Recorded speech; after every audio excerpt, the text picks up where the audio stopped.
Hi, Gemma. Hello, how are you? Good. How are you? All good, thank you. All good. I just heard that this is the last session, so appreciate everyone staying on. No, well, I think everyone really enjoyed the last session with Lauren, who was talking about film and TV CVs. So she's warmed you up Interesting. really about let's like talking about CVs, cover letters, and I think it's a really hot topic. So Yes, I definitely. think, yeah, we're going to have lots of interaction in your session as well. Brilliant. And I think we should dive straight into it because there's Yeah, of so course. much to say.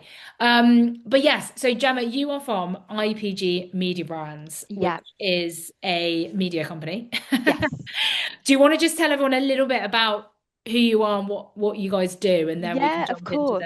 juicy I'll stuff? start off with what we do. IPG Mediabrands is essentially what we call a media agency. So, just to give you a really top line I guess, overview of what we do. We essentially work with clients, so some really big kind of household brand names, to look at their target audience, so who they should be advertising to, when they should be advertising, what channels they should be advertising across, so whether that's primarily digital, so things like TikTok and other social media channels, whether it's TV, whether it's print, like I say, where the ad should be placed. Essentially, we are an advertising company.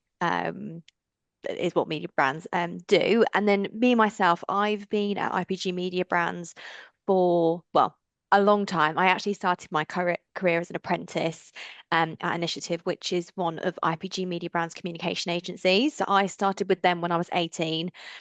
So I didn't go to university, came straight from sixth form. I then worked in the actual advertising side of the business for about 3 years, and then kind of realized when I was about 21 that the part of the job that I really enjoyed was talking to other people about my experience as an apprentice and how to get into the media industry because it is very competitive, and I'm sure that anyone who's looking to go into it will know exactly what I mean by that. So I moved into the talent acquisition team and I now run early careers. And I've been doing that for just over 7 years. So that's all of our apprenticeships and graduate opportunities. So I've done the advertising side of the business and now I'm in the early careers side. Amazing. Well, and you get to see thousands of Yeah. CVs, early career CVs as well. Yes. And I think when we were talking about what do you want to talk about today, Gemma, you were like, I want to talk about how other young people can stand out, the Yeah. mistakes that you see, and hopefully just, yeah, give some tips and Yes. tricks. So let's dive into CVs. Yeah. What is the number one thing that makes a CV stand out for you right away? So for me, um, I always say it's quite obvious when you get a blanket CV, and that's kind of my own term, like branded. And a blanket CV is a CV which has been put forward for multiple different jobs in multiple different industries. And the reason that it's so obvious is because in the opening kind of statement, it will say, I want to apply for this job because I believe I've got the skills to do well. And it doesn't actually, that doesn't say anything. That doesn't tell me anything. So what really stands out to me is when someone puts, I would like to apply for the account executive position with IPG Media Brands because I think X, Y, Z. And that literally will take you probably less than a minute. Just pull out three things on the job description that it says that obviously you can do and you can demonstrate. But by just tailoring that opening sentence or that opening paragraph, it makes your application so much stronger than just having a generic statement at the top. And for me, that's what really makes your application stand out because it shows, you know, you are being active and specific in what you are applying for. So that would be my one. Love that. Really clear, actionable point there. It's Yeah. like a bit like a marking scheme. Yeah. Gemma is looking for certain thing, and if you don't have that, then it's really obvious that you're not right for that role.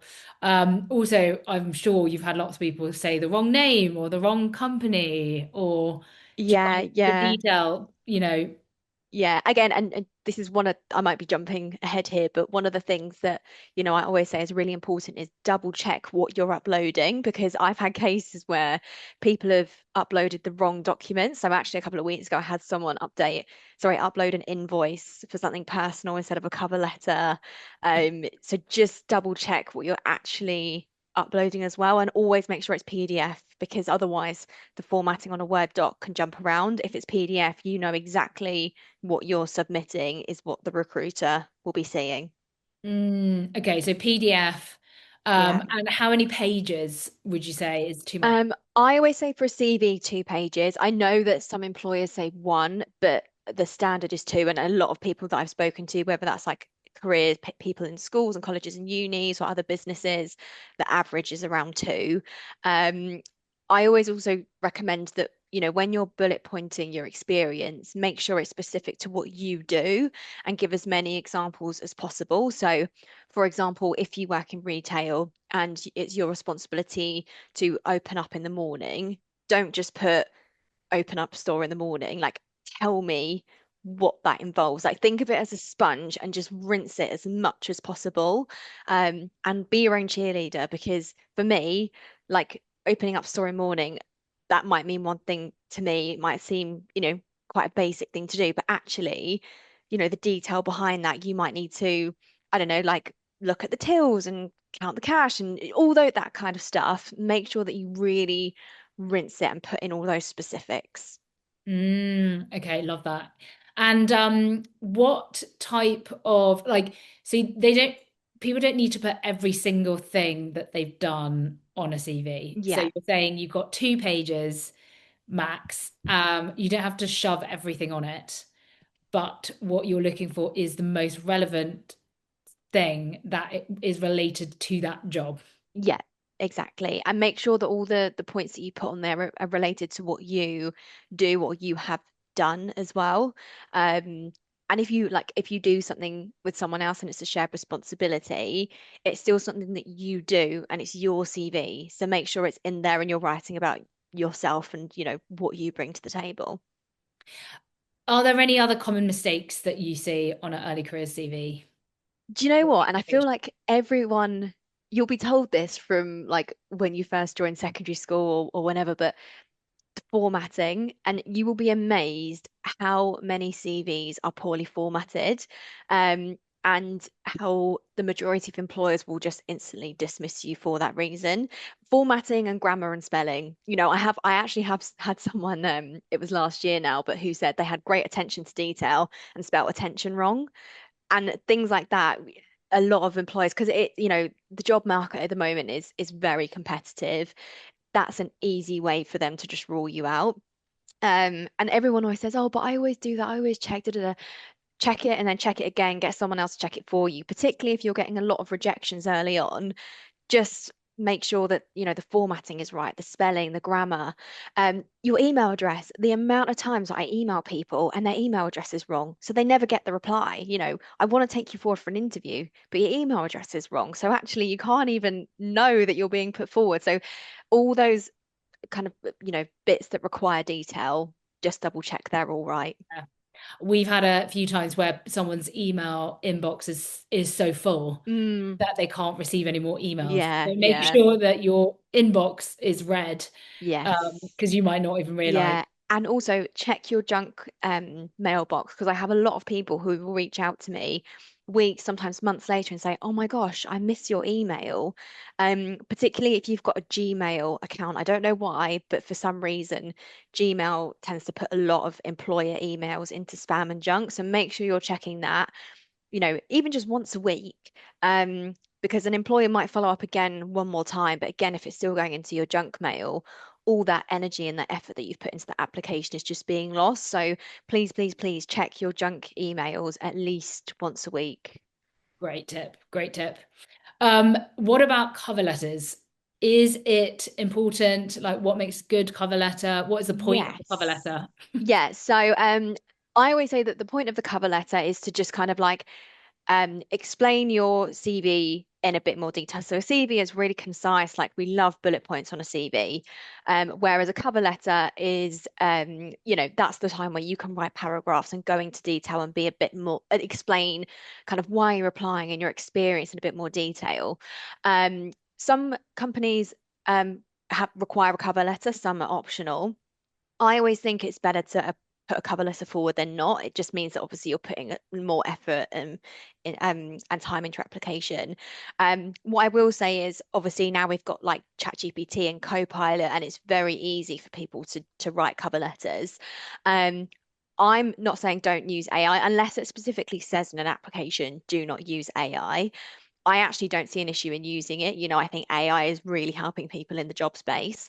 But what I will say is make it your own. So as someone who looks through loads of CVs, I can spot when someone's just used ChatGPT to write something because there'll be, certain bits of grammar in there, certain words. Fostering is a big one. Get rid of the word fostering. That literally just Who says screams that? ChatGPT. Yeah. Yeah. So by all means, get it to help you write it, but just make it your own. Rewrite it in a way that you would write something. Um, and with AI, it really shortens the time needed to write a cover letter. So, like I say, if you really want a particular role, you can whack the job description into ChatGPT and whack, if you're happy to, put your CV in or a condensed version of your CV and say, write me a cover letter for this role, but make sure it's in your own tone of voice and it's not obviously written by ChatGPT. Another one, and everyone probably all knows this, the long Double dash. dashes. Yeah. Yeah. Yeah. So anything like that, just take out. Yeah. So I would say, if you are, looking and you are job searching, then I think a cover letter definitely goes a long way. Yeah. And I think on ChatGPT, like, we're all guilty of it in terms of like wanting to use it. It's very efficient, it's very good. I instead of I'd say starting to like use ChatGPT at the beginning, like write me a cover letter. I Mm, think always just attempt to write it yourself first, yeah. then Yeah. get ChatGPT to be like, does this make sense? How can I improve it? Yeah. Yeah. You're starting with your own like tone and language. Yeah. Because that's the key. It's making it your own because like I say, AI can really help to, improve. Refine it. Yeah, yeah. But if you rely too much on it, then again, it could be detrimental because an employer will think, oh, they're just using AI. So it is that like fine balance of using it to help and refine things, but don't completely rely on it. Yeah. Okay, great. So cover letter, I'd say, is more about showing your personality, kind of storytelling, Yeah. all of that kind of stuff. Okay, so what makes a good one? Well, we have spoken about this good one versus a bad one. Is there anything else that you immediately like when you look at something, when you look at CV or cover letter and you're like, put it in the no pile straight away? Um, so again, going back to what I mentioned at the start about tailoring it, sometimes we have CVs that will say, I'm really keen in working in like the finance industry, and it's like, well, this isn't.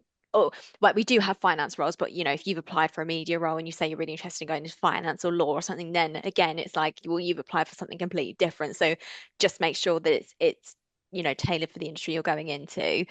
Um, Something else on CV. I mean, this wouldn't be an automatic no, but just as like another kind of tip is um, there's no need to put a photo on your CV, and actually it opens you up to discrimination if you do. So, for example, someone might look and think, oh, they look young or they look old or oh, they're a female, they're a male, whatever. It just don't do it. There's no need to do it.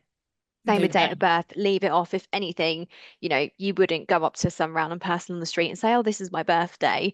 You don't know the recruiter who's looking at it. You don't know, well, hopefully your CV will stay with them, but obviously you don't know. Some recruitment agencies can go off and share it. So don't put too much personal information on there and leave off the photo as well.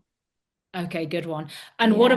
about design, like colors and like making it look cool? Yeah, so I mean, I always think that the more kind of simple and clear you make your CV, the better. And there's loads of templates online. Like if you just Googled CV templates, you can download loads of free ones or get ideas. Um, the caveat to that would be if you're going for something really creative. So I don't know whether Laura might have mentioned this before, but if you're going into like a creative or production company, you might want to, you know, make it look a bit more quirky and kind of showcase what you do. But I would say for like the majority of roles that you apply for in different industries, just keep it clear and concise. Don't use like funky fonts or funky colors. Like just keep it, yeah, nice and clear for the employer to read. Okay, so it's not going to benefit you. If Yeah, you I do that. yeah, I would keep it nice and clear. Okay. Um, Now in terms of like say interviews, Yeah. what's a question that someone should always ask the interviewer but often don't? Yeah, so I would always say when you have an interview, have 5 questions that you want to ask. And the reason I say five is because in the interview, you might find that 3 of them are actually answered. So, for example, if one of your questions is, what's your hybrid setup? And the interviewer says during the interview, oh, our hybrid setup is, 50% in the office per week. You don't then want to be asking, so what's your hybrid setup at the end? That's one question gone. And if you've got 5, you're guaranteed to at least have probably one question left at the end. Um, my favorite question that I hear people asking is actually flipping it back onto the interviewers and saying, so what's your favorite thing about working here? Or, what drew you to working at IPG Media Brands? Because then you'll get to hear kind of an honest answer from them, but also everyone loves talking about themselves. So the Mm. moment you flip it onto them, they'll say, "Oh, I love working here because X, Y, Z," or, "Oh, I was really drawn to working here because," and it shows an interest not only in the role, but in them. And like I say, we love talking about ourselves. It's just like a general human trait. So the moment you flip it onto them and show, like I say, not only the interest in the role and the business, but in them, I think that's always a really good question to ask. Great tip. I love that one. Easy as well. Yes. Um, and what about interview tips? Is there anything that, again, like mistakes people are making in the interview? I think when you get sent your interview invite, whether it's in person or virtual, always check that you have everything you need. So if it's in person, make sure that you've got your route mapped out, but also you've got a backup route. So, for example, a tube is cancelled, a train is delayed, a bus breaks down, then you've got your option B. And also keep in touch with the recruiter. So if that does happen, make sure you give them a call or drop them an email and just say, just as a heads up, I'm running late or whatnot. Communication is so key throughout the whole process. If it's a virtual interview, check that your Teams is working, that your Zoom is working. Don't leave it till the last minute. I've had a couple of instances where someone will call me at 2 minutes before their interview and say, like, oh, I thought I had a Teams account and I don't. And interviewers' time is so precious that, by you setting up an account and getting ready, you're eating into your own opportunity to like showcase yourself. Mm. Um, I'd also recommend, doing the usual research in advance. So researching the company, reread the job description. I always say that, on a job description, it will say it will have the about you section or qualification and skills. So the employer is literally saying, this is what I'm looking for. So make sure that you can hopefully tick off, most of what is on that list. If they say they're looking for someone who is really confident using PowerPoint, drop into your interview, oh, I did this presentation or oh, I designed this thing. They are literally saying to you, if you tick these boxes, you will be right for the role. So use that to your advantage. Go into the interview knowing what you want or you need to talk about. That's And what then you use ChatGPT for, is actually putting in like, can you give me some mock interview yeah, questions yeah. with these skills that they're looking for? Yeah, exactly, exactly. And again, just providing like personal examples of a time when you've done something or, you've produced something. And then also following up with the recruiter after. So after your interview, when you're home or, when you've come off Teams or Zoom, just send them a note, say it was really nice to meet X and Y. Really enjoyed talking about the role. Can you let me know, next steps and timelines? And hopefully, they'll come back and they'll give you the answers you need, or they'll give you feedback if you weren't successful. But don't be afraid to follow up. You've just invested a huge amount of time applying for a role and interviewing for a role.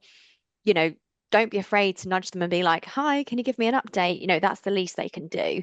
So yeah, that they would be my kind of tips for I guess the build up to the interview and post interview. Love that. Well, guys, if you do have any questions, do let us know because Gemma's time is nearly up. And this is all amazing stuff. But moving on to LinkedIn, Yes.